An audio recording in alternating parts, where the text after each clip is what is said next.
17 विपक्षी पार्टियों के 45 नेता कपिल सिब्बल के डिनर पार्टी में ग्रुप 23 के नेताओं का सियासी रसूख एक साथ दिखा। जिन पार्टियों को अपनी पूरी ताकत लगाकर राहुल गांधी अपने साथ नहीं खड़ा कर पाए, उनसे लेकर ऐसे चेहरे भी दिखे जिन्हें कांग्रेस से परहेज है। कपिल सिब्बल की डिनर पार्टी ऐसे वक्त में हुई जब राहुल गांधी श्रीनगर में थे और प्रियंका वाड्रा विदेश में। डिनर में सोनिया गांधी के गुट का एक भी कांग्रेसी नेता नहीं दिखा। जाहिर है विपक्षी एकता के नाम पर आयोजित डिनर में कांग्रेस के आंतरिक कलह की चर्चा भी हुई। डिनर से संकेत निकला, अगर कांग्रेस अपने अंदरूनी मसले सुलझा ले तो 2024 में विपक्ष के लिए एक चांस हो सकता है। मतलब ये कि कांग्रेस गांधी वाड्रा परिवार के कब्जे से निकलकर नए नेता और नई टीम के साथ मैदान में उतरे तो बात बन सकती है। कपिल सिब्बल के जन्मदिन के बहाने दी गई दावत से कई सियासी संकेत निकले। कपिल सिब्बल की इस दावत में शरद पवार, लालू प्रसाद यादव, शरद यादव, अखिलेश यादव, सीताराम येचुरी, संजय राउत, डेरेक ओब्रायन समेत कई अन्य नेता शामिल रहे। कांग्रेस के ग्रुप 23 के गुलाम नबी आजाद, भूपेंद्र हुड्डा, आनंद शर्मा, मनीष तिवारी, शशि थरूर, संदीप दीक्षित मौजूद रहे। सूत्रों का कहना है कि दावत में सियासी तड़का लगाते हुए कपिल सिब्बल ने कहा कि भाजपा के खिलाफ एक मजबूत मोर्चे की जरूरत है। एनसीपी प्रमुख शरद पवार ने कहा कि कपिल सिब्बल जो मुद्दे उठाते हैं, पार्टी के भीतर हों या बाहर, उनसे वे सहमत हैं और वह सही मुद्दे हैं। कपिल सिब्बल ने उस पर कहा कि पार्टी के वफादार सिपाही हैं वे। पार्टी के भीतर जो भी होता है वह पार्टी का विषय है, मगर पार्टी के बाहर विपक्ष को एकजुट रहने की जरूरत है। लालू प्रसाद यादव ने भी इस पर हामी भरी कि विपक्ष को एकजुट रहने की जरूरत है। लालू ने कहा कि यहाँ जो नेता बैठे हैं उनमें वो ताकत है। कपिल सिब्बल का बखान करते हुए उन्होंने कहा कि वह हमेशा से ही जरूरत पर काम आए हैं। उन्होंने कहा कि जब कोई मुश्किल में पड़ता है तो कपिल सिब्बल को याद करता है। सपा नेता अखिलेश यादव ने भी इस पर जोर दिया कि विपक्ष को कपिल सिब्बल, गुलाम नबी आजाद जैसे लोगों का अनुभव का सही इस्तेमाल करना चाहिए। दावत में अकाली दल के इंद्र कुमार गुजराल, बीजेडी से पिनाकी मिश्रा, आम आदमी पार्टी से संजय सिंह समेत वाईएस, कांग्रेस, टीआरएस और रालोद के नेता भी शामिल थे। ये और बात है कि राहुल गांधी के नाश्ते के न्योते पर संजय सिंह नदारद रहे। महत्वपूर्ण मुद्दों पर टीआरएस और बीजेडी अक्सर बीच का रास्ता ले लेते हैं। बीजेडी के पिनाकी मिश्रा ने कहा कि अक्सर कुछ मुद्दों पर उनकी पार्टी के साथ आना चाहती है, लेकिन उनको समझ नहीं आता कि कांग्रेस में इस विषय में किससे बात करें। बैठक में विपक्ष के एक नेता ने कहा कि अगर पार्टी अपने आंतरिक मुद्दे सुलझाए तो विपक्ष के पास एक बेहतर चांस हो सकता है, क्योंकि करीब 200 सीटों पर ये दोनों पार्टियां आमने सामने हैं।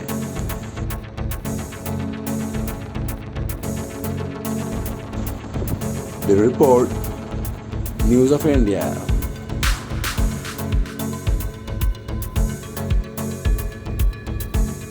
रामविलास पासवान के निधन के बाद से चिराग पासवान के सितारे गर्दिश में चल रहे हैं।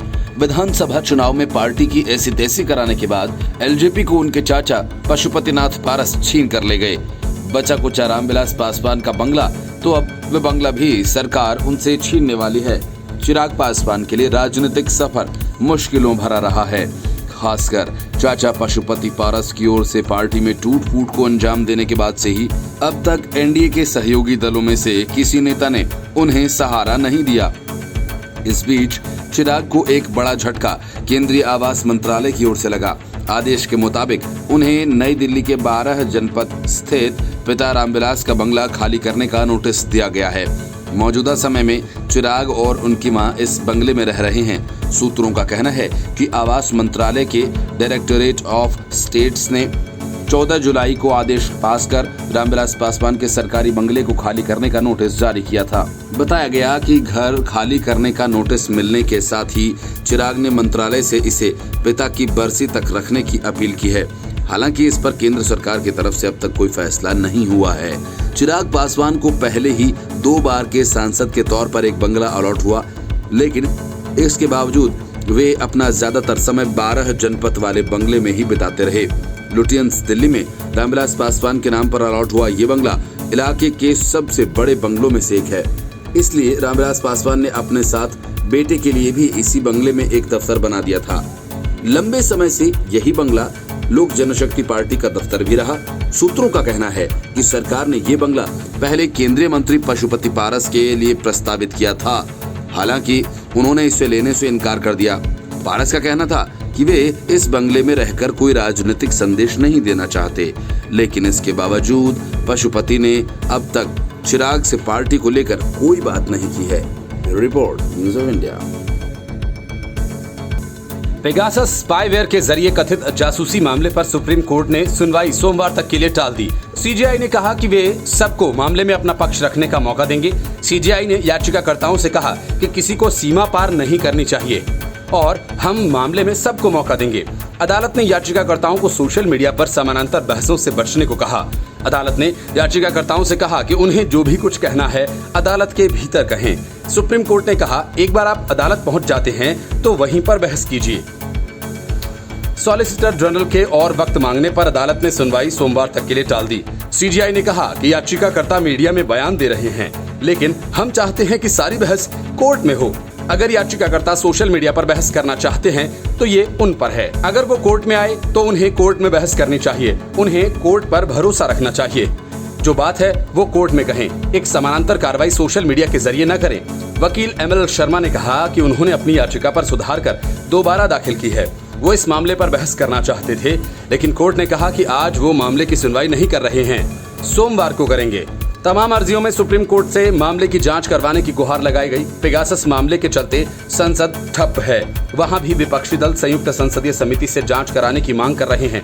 पिछली सुनवाई पर अदालत ने केंद्र को नोटिस जारी किया। 5 अगस्त को हुई सुनवाई में सुप्रीम कोर्ट ने कहा था कि अगर पेगासस जासूसी मामले में रिपोर्ट सही है तो ये गंभीर आरोप हैं, सच्चाई सामने आनी चाहिए। कोर्ट ने ये भी कहा था कि अगर लगता है कि किसी के फोन की जासूसी हुई है तो मामले को लेकर FIR क्यों नहीं करवाई गई। अदालत ने याचिकाकर्ताओं से ये भी सवाल किया था कि 2 साल पुराने मामले को लेकर वे आज क्यों आए हैं। अदालत ने याचिकाकर्ताओं से पूछा था कि ये मामला पहली बार 2019 में प्रकाश में आया था, तो वे इस मामले में 2 साल बाद क्यों सामने आए। कोर्ट ने कहा था कि अगर फोन की जासूसी हुई तो फिर टेलीग्राफ एक्ट के तहत शिकायत फाइल की जा सकती थी। अदालत ने याचिकाकर्ताओं से कहा कि उन्हें जो भी कुछ कहना है अदालत के भीतर कहें। सुप्रीम कोर्ट ने कहा कि एक बार आप अदालत पहुंच जाते हैं तो वहीं पर बहस कीजिए। Bureau report news of India. Ranchi की जेल से निकलकर लालू प्रसाद मोदी विरोधी फ्रंट बनाने की तैयारी में लगे हैं। शरद पवार से मुलाकात के बाद वे कपिल सिब्बल की डिनर पार्टी में भी शामिल हुए। दूसरी तरफ तिहाड़ से निकले ओम प्रकाश चौटाला अब तीसरे मोर्चे की तैयारी में जुट गए हैं। नीतीश कुमार के साथ मुलाकात करने के बाद INLD के राष्ट्रीय अध्यक्ष ने 2024 आम चुनाव से पहले तीसरे मोर्चे के गठन को सिरे चढ़ाने की प्रक्रिया शुरू कर दी है। इस सिलसिले में चौटाला ने पूर्व प्रधानमंत्री HD देवेगौड़ा और यूपी के पूर्व मुख्यमंत्री मुलायम सिंह यादव से मुलाकात की। हालांकि चौटाला की तरफ से मीटिंग के बारे में आधिकारिक रूप से इस बारे में अभी कुछ भी नहीं कहा जा रहा है, लेकिन संकेत है कि जल्द ही तीसरे मोर्चे को लेकर बड़ा ऐलान किया जा सकता है। चौटाला के कार्यालय की तरफ से बैठकों की सूचना अवश्य जारी की जा रही है। बताया जा रहा है कि इन मुलाकातों के दौरान देश और प्रदेश के राजनीतिक हालात पर चर्चा हुई, साथ ही किसानों के मुद्दे और तीसरे मोर्चे के गठन को लेकर विचार विमर्श किया गया। बैठक के बाद ओम प्रकाश चौटाला ने पत्रकारों से बातचीत में कहा कि मैं मुलायम सिंह यादव की सेहत का हालचाल जानने के लिए आया था। हम दोनों ने आने वाले उत्तर प्रदेश चुनाव के बारे में चर्चा की। सूत्रों का कहना है कि मुलायम और देवेगौड़ा ने तीसरे मोर्चे के गठन को लेकर चौटाला के प्रयास को सराहनीय कदम बताया और उनकी पार्टी की तरफ से हर संभव मदद का भरोसा दिया। ओम प्रकाश चौटाला ने ताऊ देवी लाल के जन्म दिवस 25 दिसंबर को सम्मान समारोह के लिए दोनों नेताओं को निमंत्रण दिया, जिसे दोनों ने स्वीकार भी किया है। दोनों नेताओं ने स्वर्गीय ताऊ देवी लाल के साथ उनके अनुभवों को भी साझा करते हुए कहा कि वो चौधरी देवी लाल के प्रमुख प्रशंसक रहे हैं और चौधरी देवी लाल का संपूर्ण जीवन उनके लिए प्रेरणादायक रहा है। इससे पहले पिछले हफ्ते चौटाला से बिहार के CM नीतीश कुमार और JDU नेता केसी त्यागी ने मुलाकात भी की थी। नीतीश कुमार और केसी त्यागी ने पूर्व में ओम प्रकाश चौटाला के पिता और पूर्व उप प्रधानमंत्री दिवंगत देवीलाल के साथ काम कर चुके हैं। इस दौरान तीनों के बीच राजनीतिक मसलों पर बात हुई। ओम प्रकाश चौटाला ने मोदी सरकार को जन विरोधी और किसान विरोधी बताते हुए कहा कि इससे मुक्ति पाने की जरूरत है। चौटाला की कोशिश है कि 25 सितंबर को देवीलाल की जयंती पर विपक्ष के नेता एक मंच पर मौजूद हो। इस दौरान तीसरे मोर्चे से जुड़ा कुछ बड़ा ऐलान भी हो सकता है। Bureau report, news of India. Rakesh Tikait Lucknow को घेरने अभी तक गए नहीं, लेकिन योगी आदित्यनाथ ने टिकैत को घेरने की अपनी तैयारी पूरी कर ली है। किसान आंदोलन के नाम पर कांग्रेस की सियासत कर रहे टिकैत की हवा निकालने के लिए बीजेपी ने बड़ी योजना तैयार की है और इसकी जिम्मेदारी बीजेपी किसान मोर्चा के प्रदेश अध्यक्ष कामेश्वर सिंह को दी गई है। बीजेपी को इस बात का अंदाजा है कि टिकैत को किसानों से कोई मतलब नहीं है, उन्हें तो कांग्रेस की तरफ से दिए गए डायलॉग्स बोलने हैं और विधानसभा चुनाव के दौरान उसके पक्ष में प्रचार करना है। इसी वजह से 22 से 25 अगस्त के बीच राजधानी लखनऊ में बीजेपी की तरफ से किसान पंचायत करने का ऐलान किया गया। इसके पहले 16 से 23 अगस्त तक बीजेपी किसान मोर्चा गन्ना बाहुल्य विधानसभा क्षेत्रों में किसान संवाद का आयोजन करेगी। किसान पंचायत आयोजित करने की जिम्मेदारी बीजेपी किसान मोर्चा के प्रदेश अध्यक्ष कामेश्वर सिंह को दी गई है। किसान पंचायत कर बीजेपी सरकार की तरफ से किसानों के लिए किए गए कामकाज की जानकारी देगी। इसके अलावा पश्चिमी यूपी में किसान आंदोलन के प्रभाव को कम करने के लिए बीजेपी किसान चौपाल भी लगाएगी। कृषि कानूनों के खिलाफ दिल्ली बॉर्डर पर जारी किसान आंदोलन के माध्यम से बीजेपी के खिलाफ माहौल बनाने की तैयारी है। यही वजह है कि भारतीय किसान यूनियन के नेता राकेश टिकैत बीजेपी के खिलाफ माहौल बनाने में लगे हुए हैं और यही वजह है कि बंगाल चुनाव के दौरान राकेश टिकैत वहां गए थे और बीजेपी के खिलाफ वोट करने की अपील की थी। यही नहीं, टिकैत ने लखनऊ को भी दिल्ली बनाने की चेतावनी दी। हालांकि बीजेपी लगातार पलटवार करती रही है, लेकिन अब बीजेपी ने किसान पंचायत के तहत टिकैत फैक्टर को खत्म करने की कोशिश की है। पार्टी को लगता है कि राकेश टिकैत की वजह से पश्चिमी यूपी के कुछ जिलों में किसान आंदोलन का असर हो सकता है। बीजेपी किसान मोर्चे के अध्यक्ष कामेश्वर सिंह को यह जिम्मेदारी दे रही है कि वे किसानों के बीच जाकर सरकार के द्वारा उनके हित में चलाई जा रही योजनाओं के बारे में बताएं, साथ ही किसान आंदोलन को लेकर हो रही सियासत से भी उन्हें रूबरू करवाएं। Bureau report, news of India. Captain Amarinder Singh पर हमला करने के चक्कर में नवजोत सिंह सिद्धू ने उस पुराने मसले को फिर से उठा दिया, जिसकी वजह से अरविंद केजरीवाल को लिखित माफी मांगनी पड़ी थी और इस वजह से उनकी काफी फजीहत भी हुई थी। नवजोत सिंह सिद्धू की इस हरकत से भन्नाए अमरिंदर सिंह सोनिया गांधी से मिलने दिल्ली पहुंच गए और सिद्धू की पूरी राम कहानी बताई। असल में सिद्धू ने एक बार फिर अपनी ही सरकार पर हमला बोला और राज्य में फैले नशे के मुद्दे को उठाया। इसको लेकर सिद्धू ने एक के बाद एक कई ट्वीट्स किए और राज्य सरकार से सवाल पूछा। नवजोत सिंह सिद्धू ने ट्वीट कर कहा कि फरवरी 2018 में एडीजीपी हरप्रीत सिद्धू की अध्यक्षता में एसटीएफ ने पंजाब और हरियाणा हाई कोर्ट में स्टेटस रिपोर्ट दायर की थी, जिसमें ईडी द्वारा दर्ज किए गए बयानों और सबूतों की जांच की गई। विक्रमजीत सिंह मजीठिया और नशीले पदार्थों की तस्करी में अन्य के शामिल होने के मामले रखे गए थे। अगले ट्वीट में सिद्धू ने कहा कि हाईकोर्ट ने पंजाब सरकार को एसटीएफ रिपोर्ट पर कानून के अनुसार आगे बढ़ने के लिए कहा था।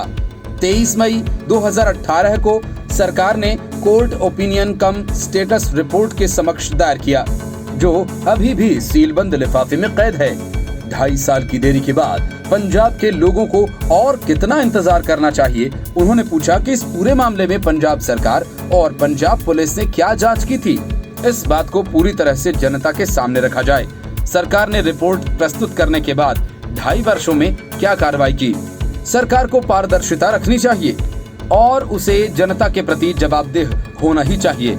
उन्होंने कहा कि इस तरह के मामले पंजाब के युवाओं के जीवन को प्रभावित कर रहे हैं। इस मामले पर माननीय न्यायालय द्वारा पिछले 2.5 वर्षों में कोई ठोस आदेश पारित नहीं किया गया है।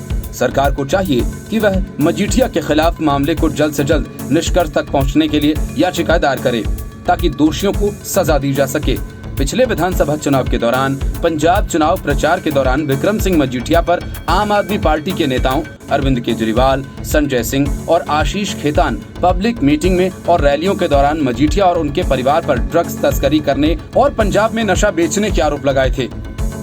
इसके बाद चुनाव खत्म होने के बाद विक्रम सिंह मजीठिया ने अमृतसर जिला अदालत में मानहानि का केस कर दिया था, लेकिन अपने आरोप को केजरीवाल एंड कंपनी साबित नहीं कर पाई और सजा मिलने के डर से पत्र लिखकर माफी मांग ली। अब पंजाब में फिर से चुनाव है और जो काम पिछले चुनाव में अरविंद केजरीवाल ने किया था, नवजोत सिंह सिद्धू कुछ उसी अंदाज में करना चाहते हैं। लेकिन इस खेल में उनके निशाने पर कैप्टन ज्यादा हैं और विक्रम सिंह मजीठिया कम। Report news of India. Assam में अवैध तरीके से रह रहे बांग्लादेशी मुसलमान प्रदेश की शांति व्यवस्था के लिए एक बड़ी चुनौती बन गए हैं। असम के सीएम हिमंत बिस्वा शर्मा ने कहा कि अवैध बांग्लादेशी प्रवासियों को बाहर निकालना हमारा प्राथमिक उद्देश्य है। मुख्यमंत्री ने कहा कि अवैध बांग्लादेशी प्रवासी यानी मुस्लिम जिन्होंने हमें चुनाव में एक भी वोट नहीं दिया, उन अवैध बांग्लादेशी मुसलमानों को निकालना है। मैं हर एक बूथ पर गया, मुझे पता है कि एक भी मुस्लिम वोटर ने बीजेपी को एक भी वोट नहीं दिया। ऐसे में बीजेपी पर आरोप लगाया जाता है कि वह वोट पाने के लिए असम में अवैध बांग्लादेशी प्रवासियों को संरक्षण देती है। तो सीएए और एनआरसी को लेकर आप क्या कहेंगे? ये आरोप निराधार है। अवैध बांग्लादेशी मुसलमान असम में चिंता का विषय है, हमें इस पर एक्शन लेना ही होगा। इसके साथ ही उन्होंने सीमा विवाद को लेकर कांग्रेस को आड़े हाथों लिया। सीएम ने कहा कि असम मिजोरम सीमा विवाद कांग्रेस की देन है, उनकी गलतियों के कारण यह आज और बढ़ गया है। उन्होंने कहा कि कांग्रेस यह भी नहीं चाहती थी कि नॉर्थ ईस्ट एक रहे। उन्होंने आगे कहा कि सीमा विवाद को तत्काल हल नहीं किया जा सकता। दोनों राज्यों के बीच सीमा विवाद का यह मामला दशकों पुराना और काफी जटिल है। ऐसे में इसका हल एक रात में नहीं निकाला जा सकता, इसके लिए समय लगेगा। सीएम ने कहा कि विवाद की शुरुआत में ही पीएम मोदी ने मुझसे बात की थी कि उन्हें यह सब देखकर बहुत पीड़ा होती है। उन्होंने मुझसे कहा था कि पूर्वोत्तर को एकजुट होना चाहिए। ऐसे विवाद पूरे देश के लिए शर्मनाक है। उन्होंने कहा कि पीएम नरेंद्र मोदी असम मिजोरम सीमा विवाद को राष्ट्रीय मुद्दा मानते हैं, वह इसे हल करने के लिए कोई भी पहल करने के लिए तैयार है। उन्होंने कहा कि असम सर्वोच्च न्यायालय या केंद्र सरकार के किसी भी सुझाव को मानने के लिए तैयार है, भले ही वह वन क्षेत्र को अभी जैसा ही बनाए रखने के लिए हो। यह राजनीतिक दलों से परे है। यहाँ तक कि सुप्रीम कोर्ट की ओर से बनी कमेटियां भी इस मसले का समाधान नहीं कर पाई।